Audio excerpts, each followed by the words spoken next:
Bonjour à toutes, bonjour à tous. Bienvenue sur ma chaîne Nyanzo Zaki Komor. Alors aujourd'hui, on va décortiquer un peu des idées reçues qu'on entend sur les Comores, notamment. On va essayer de prendre les problèmes à l'envers, de proposer une vision alternative des choses. Et pour cela, on va utiliser l'histoire, la politique, la sociologie, peut-être un peu de psychologie aussi, pourquoi pas. Donc voilà. Donc pour commencer, je me présente. Ma chaîne c'est Nyanzo Zaki Komor. J'anime des ateliers culturels inspirés de la culture comorienne et d'une vision un peu plus large de la culture africaine ou afro-descendante. Je fais aussi partie dans ma vie civile d'un espace de bien-être en ligne et aussi en physique, holistique, aussi inspiré de la culture africaine. Donc, ce qu'on va voir aujourd'hui, déjà, on parle souvent du développement. Maintenant, au Comores, on parle aussi de l'émergence, mais c'est le même problème, mais déguisé autrement. Donc, qu'est-ce que le développement, d'où il vient et pourquoi? Donc, on entend souvent dire, on entend souvent dire, oui, il faut que les Comores se développent, il faut qu'on se développe. Et c'est souvent des gens qui vivent ailleurs, en Occident, ou même parfois qui peuvent vivre un peu partout dans le monde. On entend souvent ce discours-là. Donc, d'abord, d'où vient ce mot développement? Alors, ce mot développement vient du président américain Truman, après la guerre. Après la Deuxième Guerre mondiale. Donc, le but, après cette guerre-là, c'était de conquérir de nouveaux marchés. Et bien sûr, vous devinez quel marché on veut conquérir après l'avoir esclavagisé et colonisé par d'autres. Maintenant, on veut conquérir économiquement. Et ce sera l'Afrique, par les nouveaux gagnants de la guerre. Mais pour toute conquête, il faut une idéologie derrière. Donc, on a trouvé l'idéologie civilisatrice du développement. Je pense que ça vous rappelle rien. Alors, la première fois qu'on a entendu le mot développement, donc c'était dans sa bouche. Est-ce que je vous donne... je vais vous lire un peu la phrase qu'on trouve dans ce discours. C'est le point 4 du discours du président Truman. Je vais vous le dire pas jusqu'au bout parce que il y a des mots qui sont très... comment dire, très dégradant pour les Africains, et c'est pas le but de cette chaîne. Mais voilà un peu une des phrases de ce discours. Il nous faut lancer un nouveau programme qui soit audacieux et qui mette les avantages de notre avancée scientifique et de notre progrès industriel au service de l'amélioration et de la croissance des régions sous-développées. Bon, je m'arrête là parce qu'après le reste c'est de la torture pour moi. C'est de la torture et vous pourrez aller voir. Donc le but c'était de conquérir de nos marchés sous une couleur civilisationniste. Mais bien sûr, l'Afrique n'a rien demandé au président Truman, mais dans sa grandeur, il a voulu faire partager ses lumières. Alors, les États-Unis étaient le fer de lance, mais il y avait derrière aussi les États européens. Donc on a eu droit à ce défilé néocolonial. Je peux arrêter pendant plusieurs dizaines d'années. Ensuite, on a eu un point culminant aux années 80 avec les si bien connus PAS, Programme d'ajustement structurel, qui, sous l'égide du FMI et de la Banque mondiale, a décidé à la place des États africains notamment, de décider à leur place, surtout au niveau économique. Alors, où ils devaient placer leur argent et pourquoi. Et parce que ces pays se sont retrouvés à un moment surendettés par ces mêmes créanciers. À qui la faute? J'ai mon avis, mais ce n'est pas le sujet d'aujourd'hui de choisir qui est les fautes. On essaie d'exposer le plus possible des faits. Du coup, en années 80, on a les PAS. Donc, bien sûr, les secteurs qui en ont pâti furent l'éducation et la santé. Et les secteurs où on a conseillé fortement inciter à investir, ce sont souvent les agricultures intensives qui servaient qui servaient les pays occidentaux qui en avaient besoin. Donc on a encouragé par exemple l'Éthiopie à produire intensivement par exemple du blé ou de faire de la monoculture. Et on connaît les dégâts qui s'en suivent après, c'est la famine. Donc après, donc les pays occidentaux, bien sûr, connaissent les... Enfin, en tout cas, ont eu la conséquence des dérives de ce problème. Est-ce qu'ils en avaient conscience en amont? Je ne sais pas, mais en tout cas, les conséquences ont été telles, ont été celles-là, je pense. Et du coup, après, on a le droit à des grandes associations qui viennent réparer les dégâts causés par leur propre pays.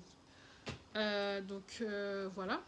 Et les pays qui sont plus ou moins sortis de ces PAS, c'est aussi de ces famines qui a touché quelques pays africains. C'est les pays qui ont gardé quand même une agriculture vivrière domestique, c'est-à-dire le petit jardin. Diane, tu peux arrêter, s'il te plaît. Diane, tu arrêtes. Même tu prends quelque chose et tu décides.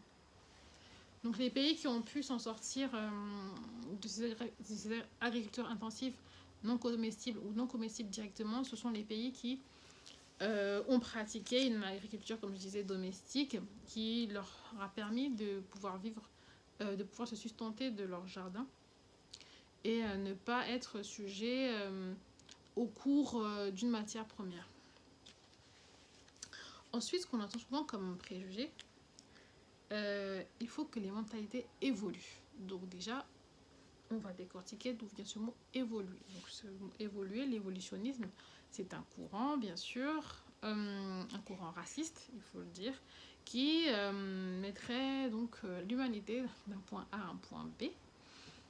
Et du coup, tous les êtres humains et toutes les nations et tous les pays, toutes les cultures se mettraient sur ce point A-là et devaient tous rejoindre le point B. Bien sûr, cette ligne prend comme barème les pays occidentaux.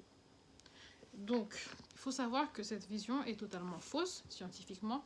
Pourquoi? Parce que si par exemple on prend des grandes inventions, ce qu'on appelle des grandes inventions comme la roue ou le silex ou la pierre taillée dans la préhistoire ou l'agriculture, on se rend compte que si on prend des pays qui ne sont pas occidentaux, il y a certaines de ces découvertes-là qui ont été faites bien avant les recherches qu'on a trouvées sur les pays occidentaux. Donc, qui annulent la théorie comme quoi les pays avancent sur une échelle qui serait déterminée par l'histoire des pays occidentaux. Donc, c'est des recherches qui ont été faites ethnologiquement et qui prouvent que cette théorie ne tient pas. Ensuite, évolution des mentalités, le problème c'est que, étant donné qu'il y a eu le développement et tout ce qui s'ensuit, ce discours-là est devenu hégémonique, et heureusement qu'il y a les réseaux. Bien sûr qu'il y a des personnes qui déconstruisaient ça et qui n'étaient pas d'accord avec ça, mais elles avaient très peu la parole dans les médias. C'était plutôt parfois minoritaire, parfois dans des cercles très fermés. Pourquoi c'est dangereux, l'évolution des mentalités? Parce que ça tend à l'universalisme. Ça efface les points positifs qu'une culture peut avoir en voulant faire table rase, en voulant la bannir entièrement. Ensuite,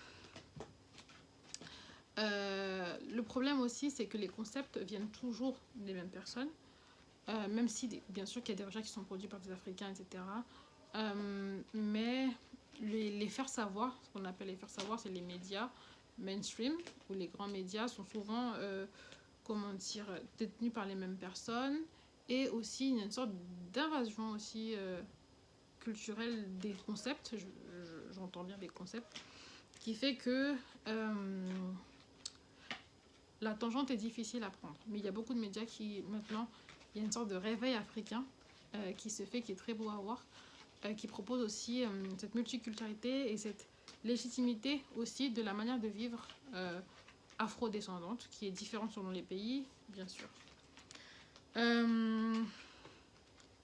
Voilà le deuxième, l'un des points à déconstruire. Je voulais aussi parler du co-développement. Alors, le co-développement, dans co, ceux qui ont fait un peu de latin savent ça veut dire avec développement. Donc, aussi dans le langage de tous les jours, quand on parle de co-développement, ça voudrait dire que moi je t'apporte quelque chose et toi en retour tu m'apportes quelque chose. Sauf que là, en général, le co-développement se fait dans un seul sens. C'est-à-dire, il y a les pays occidentaux, l'Union européenne, qui viennent aider les pays africains en question. Donc cette aide se déguise de plusieurs manières. Une de ces manières-là, c'est la dette à très long terme.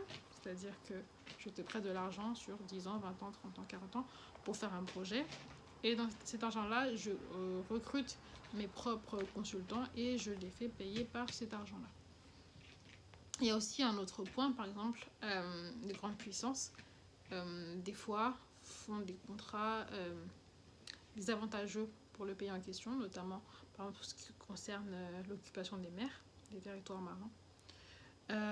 Là, par contre, on pourrait dire que les responsables, les dirigeants ont aussi leur mot à dire.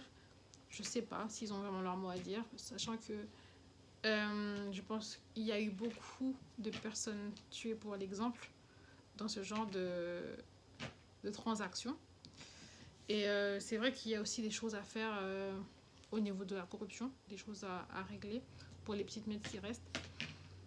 Et je pense que les solutions ne viendraient pas forcément d'un copier-coller du modèle européen, ou dans les sanctions, dans le contrôle. Je pense que les sociologues qui pourraient étudier, ou qui ont déjà étudié cette question-là, seraient à même de trouver des solutions originales qui impliqueraient l'interconnaissance, là je parle des Comores en particulier, qui impliquerait la notabilité, qui impliquerait l'organisation sociale de base, qui impliquerait les jeunes, qui impliquerait les femmes, qui impliquerait les villages, qui impliquerait les clans lignagés, qui sont en général des pouvoirs, des lieux d'autorité, des lieux qu'on craint, où on craint le déshonneur, et je pense que ça pourrait peut-être aider. Et on pourrait aussi se laisser le droit de faire des tentatives, des essais, des initiatives, de se tromper, de réussir, en prenant en compte la réalité socio-économique du pays, socio-culturelle surtout, et en ne voulant pas tout le temps copier un modèle qui n'est pas le nôtre, non, totalement, et après se dire qu'on n'a pas réussi. Donc voilà. Il y a aussi dans le co-développement, ce qui est problématique, c'est que ça vient toujours dans un seul sens, comme je l'ai dit auparavant, mais il y a aussi ce côté où on a apporté, l'Afrique, les Comores auraient apporté à la France, auraient apporté à ces pays-là, notamment en matière de vivre ensemble, en matière d'éducation aussi. L'éducation à l'africaine a aussi, ou à la comorienne a aussi ses points positifs. Le respect des aînés, le respect de l'autorité, notamment. Je ne parle pas, je parle ça dans une prétexte de bienveillance, bien sûr. Il y a aussi, on sait ici qu'il y a beaucoup de problèmes de dépression, de burn-out, notamment professionnel. Et je pense que dans cette manière de voir, je sais que les valeurs comoriennes pourraient apporter aussi, pourraient nourrir une réflexion sur comment éviter ces burn-out, comment relativiser, quelle place le travail doit prendre dans nos vies. Et je pense que ça aussi, ça pourrait être des pistes à explorer. Donc voilà, j'ai fait un petit tour. Ah oui, j'avais un petit point que je voulais rajouter. Je voulais parler aussi des indices. Quand je parle d'évolution, c'est-à-dire que de prendre une norme et de vouloir la calquer sur tous les plans. Je sais que je ne vais pas utiliser non plus le relativisme culturel à outrance, parce que on va pas tout excuser dans la culture, ne vous inquiétez pas. Mais je voulais parler de ça parce que maintenant, on ne parle plus d'évolution des mentalités. Enfin, si on en parle encore, mais bon, moi, ça me choque toujours autant. Mais on parle aussi d'indices, sous prétexte ou des couverts scientifiques. On parle notamment, dans ces indices-là, de l'indice du développement humain, qui prend en compte le niveau d'éducation, l'espérance de vie, le PIB par habitant, voilà notamment. Et ces critères-là devraient définir le bien-être d'un être humain.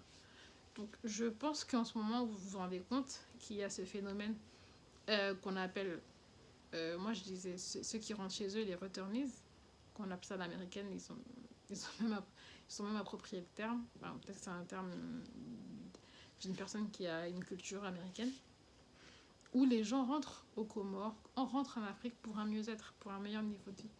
Donc je pense que cet IDH est incomplet et biaisé et produit par des personnes qui s'arrangent.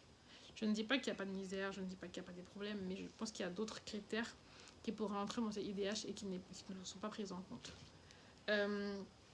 Maintenant, j'envoie un appel à mes amis sociologues pour produire des indices qui aussi mettront en valeur nos différentes qualités.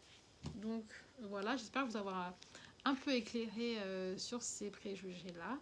Je reste à votre disposition pour échanger notamment sur les réseaux ou pas.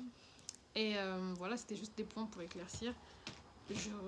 Voilà, j'espère que cette vidéo vous aura apporté quelques éclaircissements. Et à la prochaine vidéo. Merci.